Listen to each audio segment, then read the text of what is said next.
Well, good morning. Great to be with you this morning. It's been a little while, hasn't it? But it's great to be with you once again. For those who don't know me, my name is Jacob Ellis. It's a privilege to be pastor here at Rosny Church. I wonder this morning, have you ever done something like a Kris Kringle? If I say Kris Kringle, do you know what I'm speaking about? Put your hand up if you know kind of what I'm speaking about. Maybe Secret Santa. Does anyone? Okay, a few other. Kris Kringle, Secret Santa. This is something that my family likes to do, particularly around Christmas time. And essentially, well, we call it Secret Santa, but hopefully what you're doing is not trying, well, something that my family does, I guess. My dad, he likes to organise everything. And so he pulls out the name and then he sends it to each member in my family. And I remember this last one in particular. So it was Morgan, myself, was it all my siblings? Most of my siblings were there. Hannah, was it everyone? I think, yes, it was absolutely everyone. So there was 7 of us and then my auntie and uncle also. And so Dad would pull out a name. Now, we weren't allowed to have spouses, because that was just too easy. But weren't allowed to have spouses, but you would pick out a name, and the aim was just to choose one gift that you would give to that person that was given to you. Morgan and I take this quite seriously. So we try no conversation as to who's got who whatsoever. There might be some others who manipulate it, Hannah, but other people who manipulate it. But so the aim is that you don't know who you've got, right? So you can imagine on that day, once you have bought the gift and it's wrapped, that you're trying to figure out, you're trying to look for as many clues as you possibly can so to see if you can figure out who bought you that gift. What would be some of the things that you would look for to help you guess who it is? Talk to me. What would you look for? Oh, I heard 2 things there. What was that one? Handwriting on the tag. I thought of that one and said, Dad, you're going to write the name. So, because my handwriting would be too obvious, so try and get around that one. There was one over here. How it's wrapped. No offense to my younger siblings, but being aged 12 and 14, maybe don't have the experience like how my parents have in wrapping presents. So is it intricate or is it just with sticky tape? Like how it's wrapped. It might be younger, might be someone experienced. What else would you look for? How big the present is. Who's willing to spend money on you? Is that pretty much what you're saying here, Carmelina? Who's willing to spend money? Okay. Well, brothers may not have as much money as my auntie and uncle. Okay, so that eliminates that. What else? What type of present? Who would actually think of getting me this gift? In that sort of line, Phil? Who knows me like that? Who knows that I really like, well, or who knows what I don't like? And who knows what I like? What else? The pattern on the paper. Who would buy that sort of wrapping paper? I thought of that one. Dad, can you go and buy wrapping paper? And you... Seriously, I'm trying to think of everything. I want to make it impossible because I don't like it when people know me too well. Well, so well that it just becomes really obvious. Anything else? What would you look for? The conversation. So, who do you think you have? I think this person. Someone else over here is snickering. It's not. They didn't guess me. Looking at the facial expressions. Who's actually looking at me as I see what the gift is, trying to see my reaction? It's like a psychology thing. There's very much a mental game. Anything else that people can think of? What's that? Where it was put.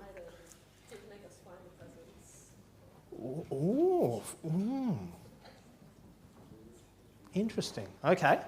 Where it was put. Interesting.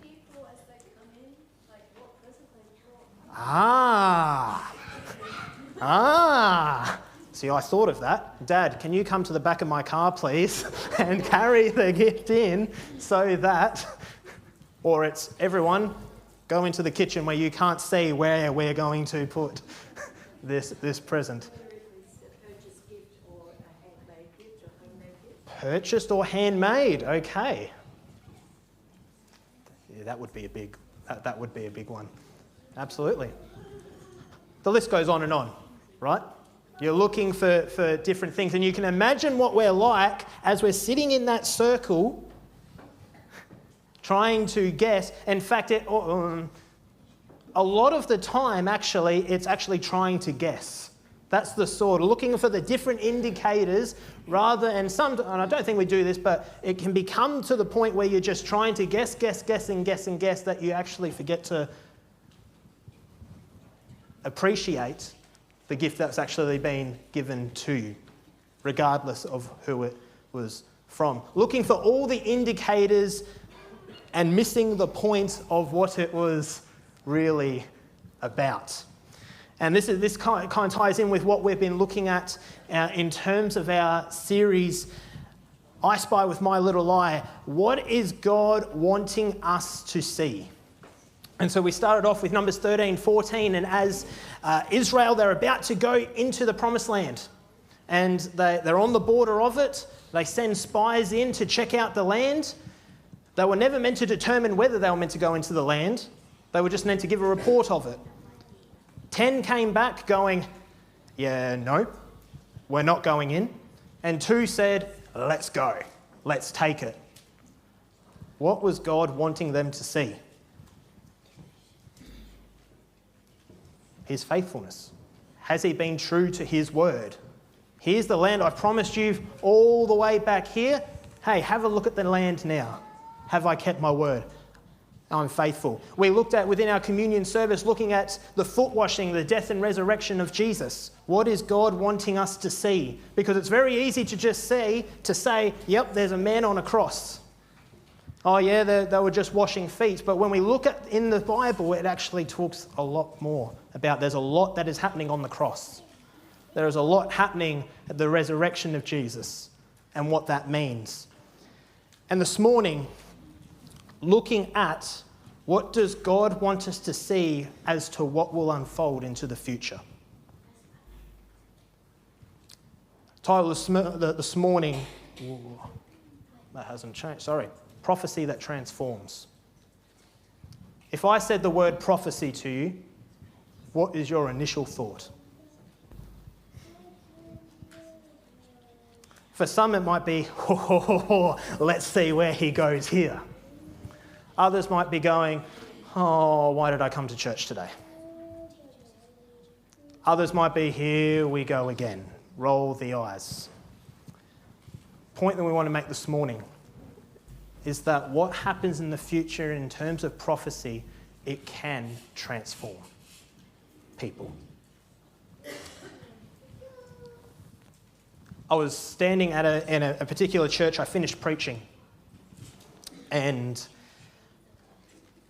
I was standing out and shaking hands, kind of similar to what we're doing here, and there was a guy, non-Adventist, who come from the mainland, sat through the service, and he came and he was chatting to me, shook my hand, said, thank you for the sermon, everything like that.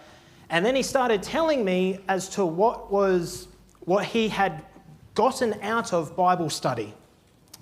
And it was Daniel, Revelation. For half an hour, I stood there listening to him. And Morgan can share this with you. She went away pretty quickly, but she said, your facial expression changed very quickly. Well, maybe not very quickly, but as time went on. The facial expression went from, oh, cool, this guy's going to tell me what he's learning from this. It turned into something quite... I'll let you determine what that may be. His conclusion from studying the Bible in terms of Daniel, Revelation and things that will happen in the future, that we will have radioactive flying pigs.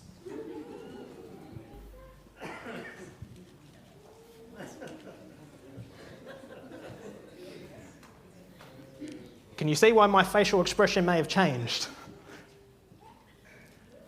Radioactive flying pigs. pigs. Someone who studied the Bible. Someone who looking into the Bible. I'll let you conclude what you think of that. Radioactive flying pigs. And there was another time, or just recently, maybe you got the warning for natural disaster or something. There was a beep that may have come on your phone at a particular time. The amount of news hearing from that, in that, what this is going to mean is that someone's going to turn the dial and we're going to become zombies. The world is doomed.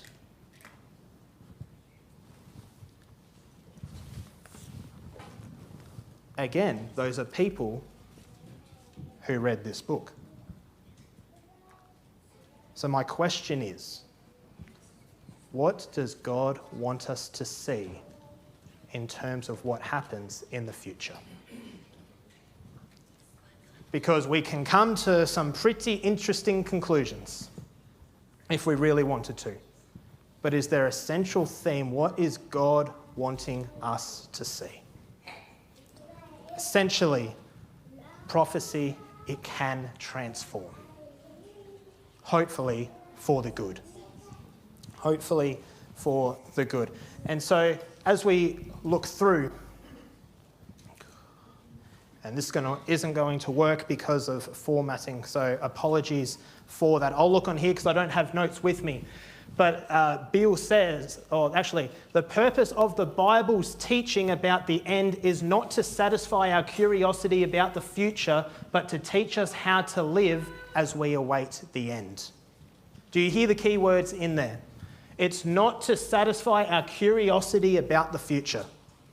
Oh, what's going to happen here? Or what's going to happen here? What's going to happen here? Rather, to teach us how to live in the present as we await the end. That actually comes from John Pauline, an Adventist scholar. But Beale says something interesting as well. The goal of Revelation is to bring encouragement to believers. When you read Revelation, do you feel encouraged? Do you feel inspired? Or are you like, let's leave that book there? The goal of Revelation is to bring encouragement to believers of all ages that God is working out his purposes even in the midst of tragedy, suffering, and apparent satanic domination. This can actually be good stuff if we have the right lens. What's the lens? Here's the main point for today. Prophecy essentially reveals the supernatural battle. Can you say that with me? Prophecy reveals the supernatural battle. If you are looking into prophecy, any prophecy within Scripture, please look at it through the lens of the great conflict that is happening between God and Satan. We live in a world that is bigger than us.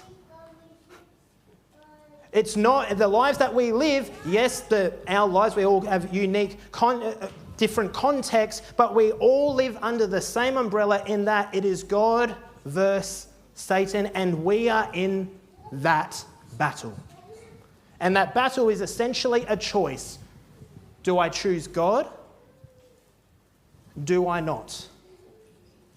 Do I choose God for who he is? And we're going to pick the theme as to what that looks like. You see, people, we often look at to what the future is. But often, think about it when you're in a movie theatre. How many of you, your response to a movie, right? If you walk in 20 minutes to go in a movie, your response to the movie is going to be very different as if you watch the whole thing.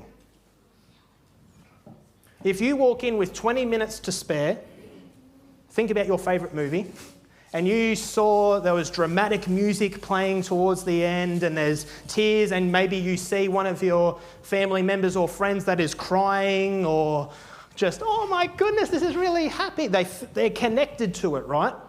Because they've been able to develop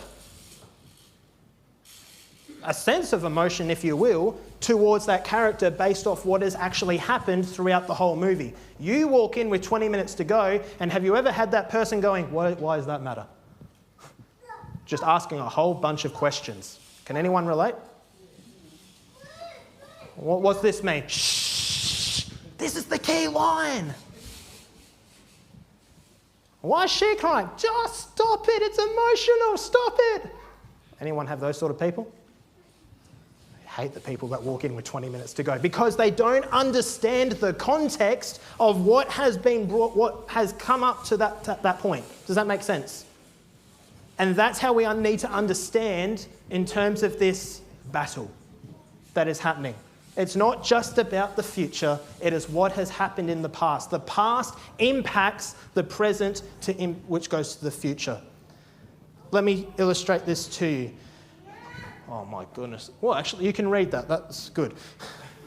Sorry about the formatting. I do not know what has...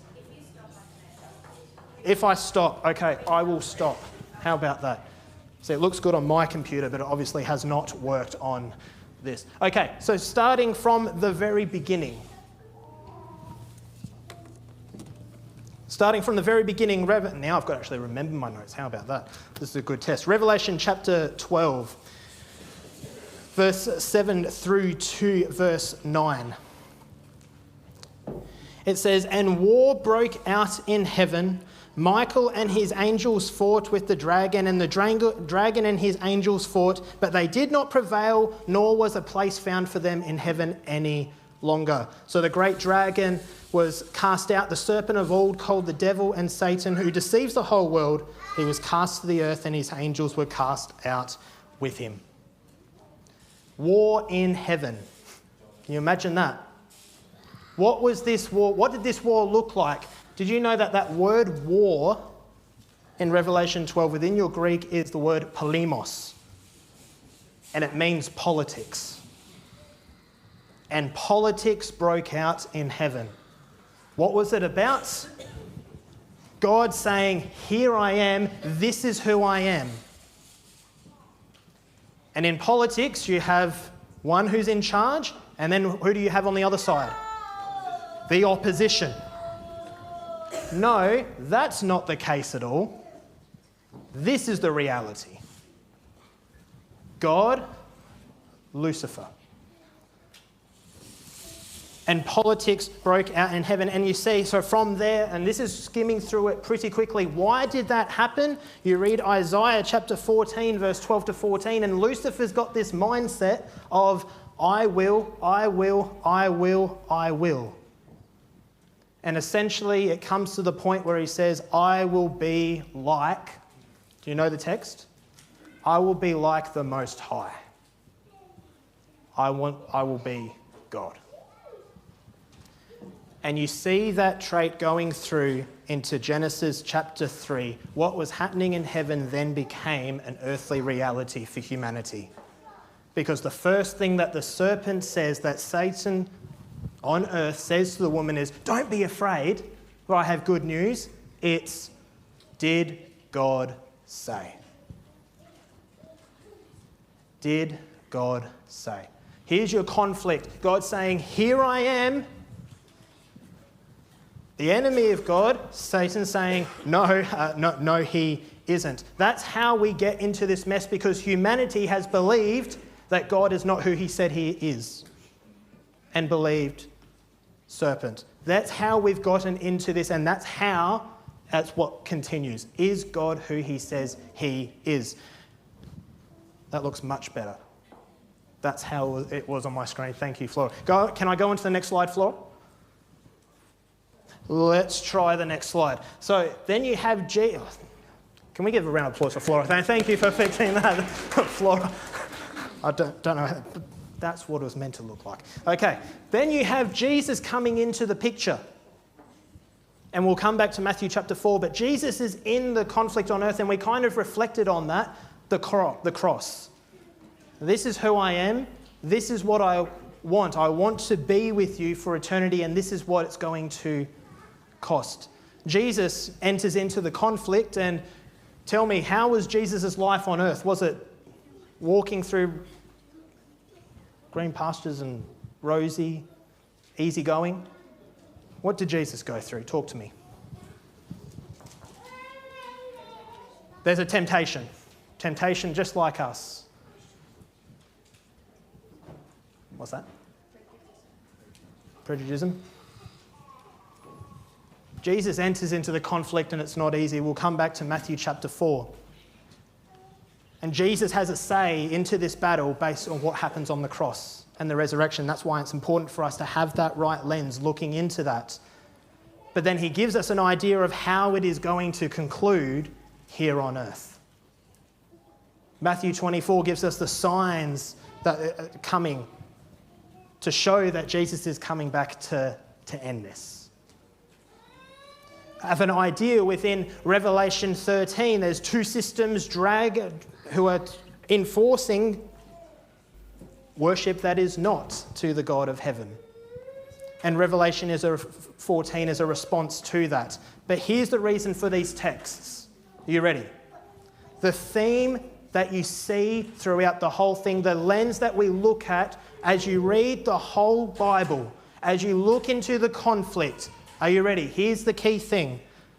It comes down to, what does it say? What does it say? Worship.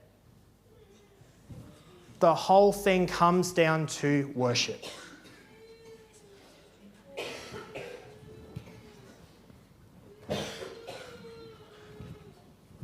As you look through Scripture, go back to that Matthew chapter 4. And Jesus is tempted. Matthew chapter 4, verse 8 and 9.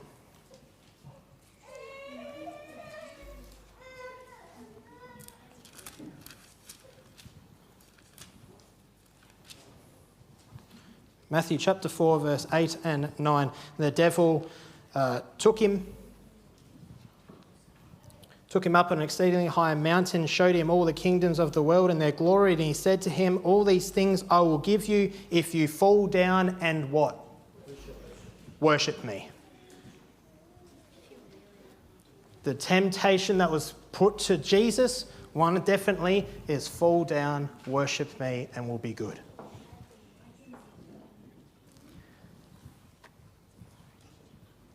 It comes down to, who will you worship?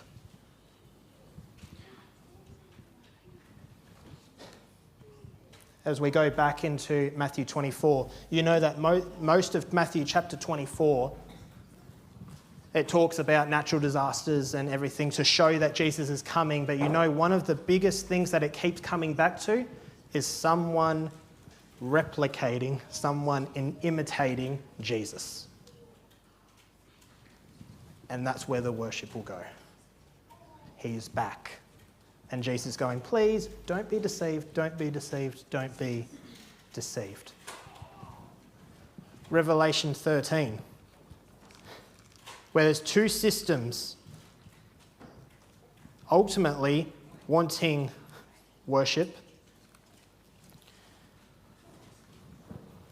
saying, hey, let's not worship this God, let's bring worship over here, and enforcing that worship. Have a look in Revelation chapter 13, verse 4. So they worshipped the dragon who gave authority to the beast, and they worshipped the beast, saying, who is like the beast? Who is able to make war with him? Verse 12. And Revelation 13, and he exercises all the authority of the first beast in his presence and causes the earth and those who dwell in it to worship the first beast whose deadly wound was healed. Verse 15, he was granted power to give breath to the image of the beast, that the image of the beast should both speak and cause as many as would not worship the image of the beast to be killed. Can you see how worship continues to come out? Worship, worship, worship. The greatest things that we are going to see as the time comes forward, what does God want us to see? When you read the news, as you see things unfolding, how is this impacting worship of God? What does God want us to see? Who is being worshipped? And from the response of Revelation 13, it doesn't seem too good based off Revelation 13. You come to Revelation 14, and the message that God's people are going to be spreading at the end times, Revelation 14 verse 7, saying with a loud voice, fear God and give glory to him, for the hour of his judgment has come, and what? Worship him. Systems taking us away from the worship of God. The message going out is worship God. Can you see how things that will unfold, we don't need to be caught up in the how is this exactly going to happen? This will happen, this will happen, this will happen, this will happen. It comes down to worship. We don't need to be concerned with that, because that is not going to encourage you. That is not going to inspire you. Worshipping God, however, focusing on whom you worship, brings the encouragement. That's what inspires you to live day to day. This is the God who I worship. Because you are altogether lovely, altogether worthy, altogether wonderful to me. Can you see that the way that we look at it determines how we actually go about it? It is based on worship. And because it is based on worship, the final point this morning, it reveals God's people are transformed. Because how do you get through, and I'll be frank, as time goes on, life will get worse. The world won't get any better. It will get worse and worse and worse. Let's be frank, time of trouble that you've never seen before, as Bible puts it.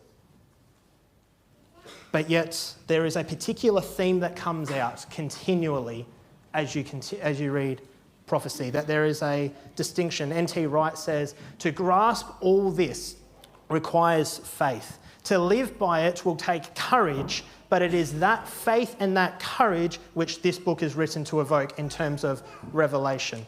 But let me put the word prophecy in there. To grasp all prophecy, it requires faith. To live by it will take courage, but it is that faith and that courage which is written to evoke. You see, it's not there to scare. It's actually the heart of God going, I want you to be informed about what's going to happen. I just want you to know. It impacts what I do now. What I know is going to happen, if you knew that someone was going to rob your house at a particular time, what would you do? You'd prepare, right? Oh, okay, you're going to rob my house then. Okay, knowing that you're a dangerous person, I may not be home at that specific point in time. You set up things, or maybe you put traps around the place to ensure that they don't actually rob the house. I don't know. But there's a response if you know what is going to happen, right? It's like looking in the mirror. The mirror reflects what it sees, right? But not only that, a mirror shows you what you may need to change. For example, if I'm doing my hair in the morning, I hate using this example, but if I'm doing, actually no, let's not do hair, no. Let's do shirt. Say I'm buttoning up my shirt, I go to the mirror and I see that there's a button undone, right? I don't want you to see this, right? So what does the mirror tell me? Hey, this is what you look like, but if you don't want them to see your belly, this is what you need to change, right? It shows you what you need to change. That can be for the good, but it can also be for the bad. Hopefully we want to use it for the good. If there's a hair sticking out at the wrong place, or if there's something green in your teeth, the mirror will hopefully reveal to you that there's green in your teeth and you need to do something to remove it. Because unless you want to be seen with green stuff in your teeth, is there anyone like that? No, that's what I thought. It shows you what you need to change, and that's what prophecy does. It goes, here's what's happening in the future. This is how you can live in the present. Here are the characteristics as time goes on of what God's people will look like, what they'd possess, or what they'd be like. They would overcome him by the blood of the Lamb, overcome by the word of their testimony. There's patience, there's another word for patience, perseverance. They're continuing to persevere day by day. They're keeping the commandments of God. They have the faith of Jesus, the faith that Jesus possessed when he was on earth. They have that. They're just pushing to be like Jesus. What is a theme that you see from all of those characteristics?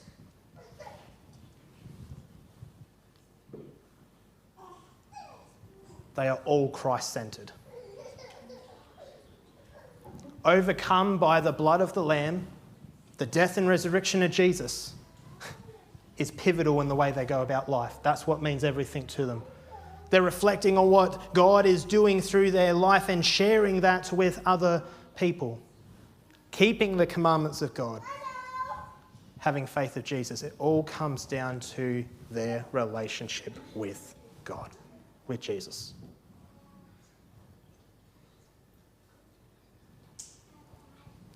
And that essentially, all of that happens because they've been transformed.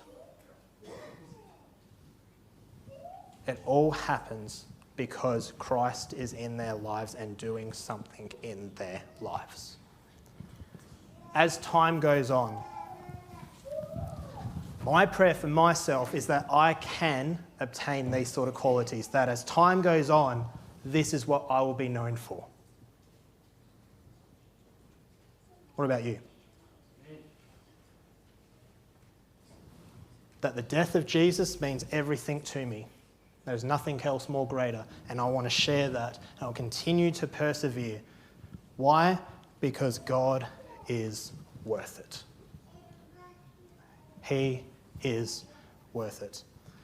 The truths of prophecy are to become a part of the life, sanctifying the soul, and fitting men and women for the scenes just before us. It's all about worship. We know as what is going to happen into the future.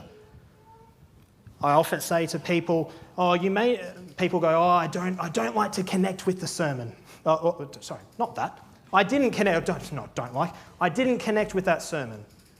And that's okay. Not all sermons are for everyone. But as I think about the response for that, because not every sermon may connect with people, but often something I'll say is, so when that sermon applies later in the future, you know what to do. You can be rest assured you can be prepared.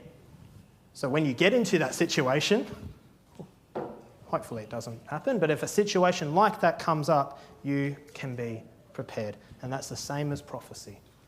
We know what will happen, and that informs us of how we go about living life today. So what is your view of prophecy? Is it an encouragement? Some things this morning. What lens are you actually looking at prophecy through? Is it, nah, don't want it? Is it, all right, let's see what I can get and let's come to some conclusions? Or is it, I'm looking at it through conflict and through the lens of worship? Here are some practical things that may help you day to day in reflecting on this conflict as well as prophecy.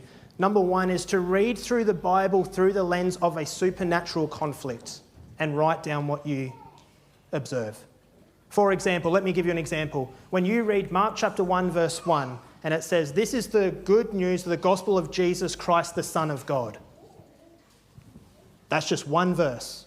But you look at it through the lens of a supernatural conflict, what is Mark doing straight away in one verse of chapter 1?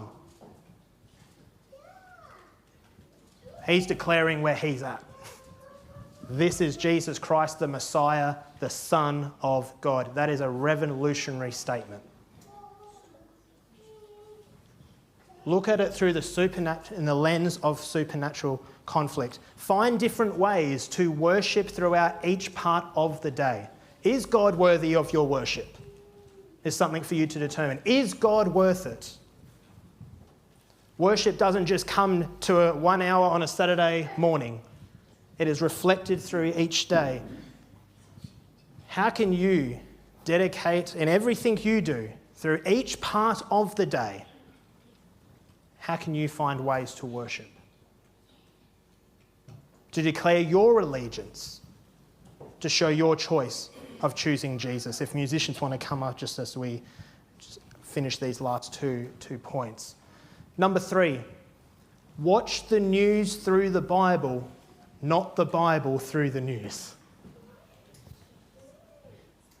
That's how we get distracted. That's how we come to conclusions that are not based on worship, but just based on radioactive flying pigs. I don't know where worship comes into that. And the last one. If you are someone this morning, I haven't actually gone into specific prophecies. And because this morning the aim has just been to give that outline. But if you are someone this morning going, prophecy, I don't know a lot, I don't understand, I find it confusing, I don't find it encouraging, I find it really actually depressing, and I want to stay away from it. If you want to know more how we can help so that it can become an encouragement to you, something that can inspire you, please let myself know, elder, or if there's just someone in the church that you do know, that you would like to go through what is going to happen into the future. How is this world going to end? Please don't walk out the doors going, oh, I'm going to be confused forever. Let us help you.